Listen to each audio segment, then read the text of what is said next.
ಅಬು ನ್ಯೂಸ್ಗೆ ಸ್ವಾಗತ. ನಾನು ಜಹೀರ್. ನಮ್ಮ ನಡೆ ಸತ್ಯದ ಕಡೆ.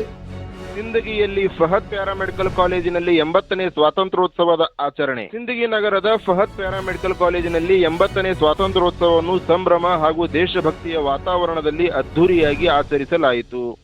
ಕಾರ್ಯಕ್ರಮದಲ್ಲಿ ವಿದ್ಯಾರ್ಥಿಗಳು, ಬೋಧಕ ಸಿಬ್ಬಂದಿ ಹಾಗೂ ಗಣ್ಯರು ಭಾಗವಹಿಸಿ ರಾಷ್ಟ್ರಧ್ವಜಕ್ಕೆ ಗೌರವ ಸಲ್ಲಿಸಿದರು.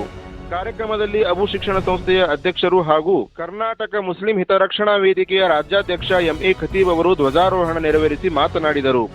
ಸ್ವಾತಂತ್ರ್ಯವೆಂದರೆ ಕೇವಲ ಆಚರಣೆಯ ದಿನವಲ್ಲ, ದೇಶದ ಸ್ವಾತಂತ್ರ್ಯಕ್ಕಾಗಿ ಹೋರಾಡಿದ ಮಹನೀಯರ ತ್ಯಾಗ, ಬಲಿದಾನ ಹಾಗೂ ದೇಶ ಪ್ರೇಮವನ್ನು ಸ್ಮರಿಸುವ ದಿನವಾಗಿದೆ. ಯುವಜನತೆ ದೇಶದ ಭವಿಷ್ಯವಿದ್ದು, ಶಿಕ್ಷಣದ ಜೊತೆಗೆ ದೇಶಭಕ್ತಿ, ಶಿಸ್ತು, ಪ್ರಾಮಾಣಿಕತೆ ಹಾಗೂ ಸಾಮಾಜಿಕ ಜವಾಬ್ದಾರಿಯನ್ನು ಬೆಳೆಸಿಕೊಳ್ಳಬೇಕು ಎಂದು ಕರೆ ನೀಡಿದರು. ಸಂಸ್ಥೆಯ ಅಧ್ಯಕ್ಷ ಡಾಕ್ಟರ್ ಅಬೂಬಕರ್ ಮುಲ್ಲಾ ಮಾತನಾಡಿ, ದೇಶದ ಅಭಿವೃದ್ಧಿಯಲ್ಲಿ ಶಿಕ್ಷಣ ಸಂಸ್ಥೆಗಳ ಪಾತ್ರ ಮಹತ್ವದ್ದಾಗಿದೆ. ವಿದ್ಯಾರ್ಥಿಗಳು ಉತ್ತಮ ಶಿಕ್ಷಣ ಪಡೆದು ಸಮಾಜಕ್ಕೆ ಸೇವೆ ಸಲ್ಲಿಸುವ ಮೂಲಕ ದೇಶದ ಪ್ರಗತಿಗೆ ತಮ್ಮದೇ ಆದ ಕೊಡುಗೆ ನೀಡಬೇಕು ಎಂದರು. ಡಾಕ್ಟರ್ ವಿಶ್ವರಾಧ್ಯ ಲೋಣಿ, ವಿಲಾಸ್ ಇಂಚೂರ್ ಹಾಗೂ ಹಜರತ್ ಮುಲ್ಲಾ ಅವರು ದೇಶಭಕ್ತಿಯ ಕುರಿತು ಮಾತನಾಡಿದರು. ಸ್ವಾತಂತ್ರ್ಯ ಹೋರಾಟಗಾರರ ತ್ಯಾಗವನ್ನು ಸ್ಮರಿಸಿದರು. ದೇಶದ ಏಕತೆ, ಸಹೋದರತ್ವ ಮತ್ತು ಸೌಹಾರ್ದತೆಯನ್ನು ಕಾಪಾಡುವುದು ಪ್ರತಿಯೊಬ್ಬ ನಾಗರಿಕನ ಜವಾಬ್ದಾರಿ. ಧರ್ಮ, ಜಾತಿ ಹಾಗೂ ಭಾಷೆಯ ಭೇದಗಳನ್ನು ಮೀರಿ ಭಾರತೀಯರೆಂಬ ಹೆಮ್ಮೆಯಿಂದ ದೇಶದ ಅಭಿವೃದ್ಧಿಗೆ ಕೈ ಜೋಡಿಸಬೇಕು ಎಂದು ಹೇಳಿದರು. ಫಹದ್ ಪ್ಯಾರಾಮೆಡಿಕಲ್ ಕಾಲೇಜಿನ ವಿದ್ಯಾರ್ಥಿಗಳು ದೇಶಭಕ್ತಿ ಸಾರುವ ಭಾಷಣಗಳು ಹಾಗೂ ವಿವಿಧ ಸಾಂಸ್ಕೃತಿಕ ಕಾರ್ಯಕ್ರಮಗಳನ್ನು ಪ್ರಸ್ತುತಪಡಿಸಿ ಗಮನ ಸೆಳೆದರು. ರಾಷ್ಟ್ರದ ಏಕತೆ, ಸೈನಿಕರ ತ್ಯಾಗ, ಸ್ವಾತಂತ್ರ್ಯ ಹೋರಾಟಗಾರರ ಬಲಿದಾನ ಹಾಗೂ ಯುವಜನತೆಯ ಜವಾಬ್ದಾರಿಯನ್ನು ತಮ್ಮ ಕಾರ್ಯಕ್ರಮಗಳ ಮೂಲಕ ಮನಮುಟ್ಟುವಂತೆ ಪ್ರಸ್ತುತಪಡಿಸಿದರು.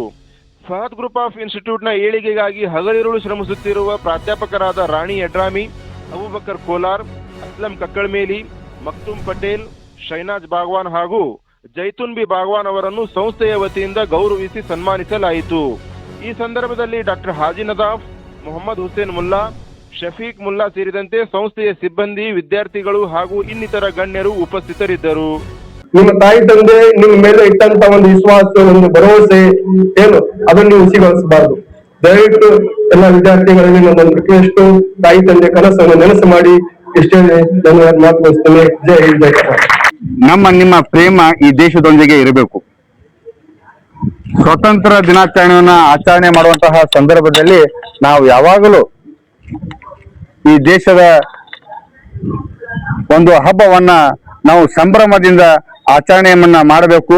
ಮುಂಬರುವಂತಹ ಮಕ್ಕಳಿಗೂ ಸಹಿತ ಈ ಭಾರತ ದೇಶದ ಸ್ವಾತಂತ್ರ್ಯ ಹೋರಾಟಗಾರರ ಬಗ್ಗೆ ಒಂದು ತ್ಯಾಗವನ್ನ, ಯಾವ ರೀತಿ ತ್ಯಾಗವನ್ನ ಮಾಡಿದ್ರು ಎಂಬುದನ್ನ ಹೇಳಬೇಕು.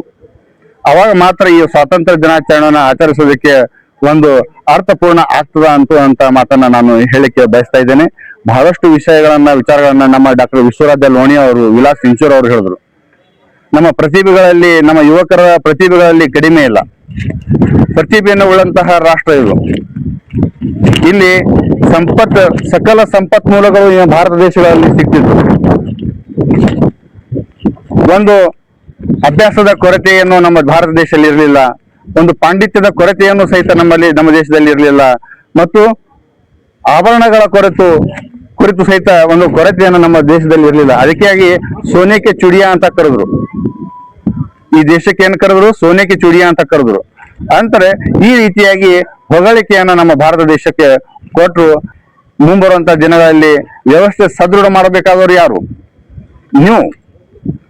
ಈ ದೇಶವನ್ನ ಮುಂದೆ ನಿಮ್ಮ ಕೈಲಿ ಬರ್ತದೆ. ನೀವು ಆ ವ್ಯವಸ್ಥೆಯನ್ನ ಸದೃಢ ಮಾಡಬೇಕಾಗಿತ್ತಪ್ಪ ಅಂತಂದ್ರ ಅದು ನಿಮ್ಮ ಕೈಯಲ್ಲದ, ನಿಮ್ಮ ಹೋರಾಟದಿಂದ ಸಾಧ್ಯ ಐತಿ. ಹಕ್ಕಿ ರೆಂಬೆಯ ಮೇಲೆ ಕುಳಿತುಕೊಳ್ಳುವಾಗ ಅದಕ್ಕೆ ರೆಂಬೆ ಮುರಿಯುವ ಭಯ ಇರುವುದಿಲ್ಲ. ಏಕೆಂದರೆ ಅದು ತನ್ನ ರೆಕ್ಕೆಯ ಮೇಲೆ, ಸಾಮರ್ಥ್ಯದ ಮೇಲೆ ನಂಬಿಕೆ ಇಟ್ಟುಕೊಳ್ಳುತ್ತದೆ.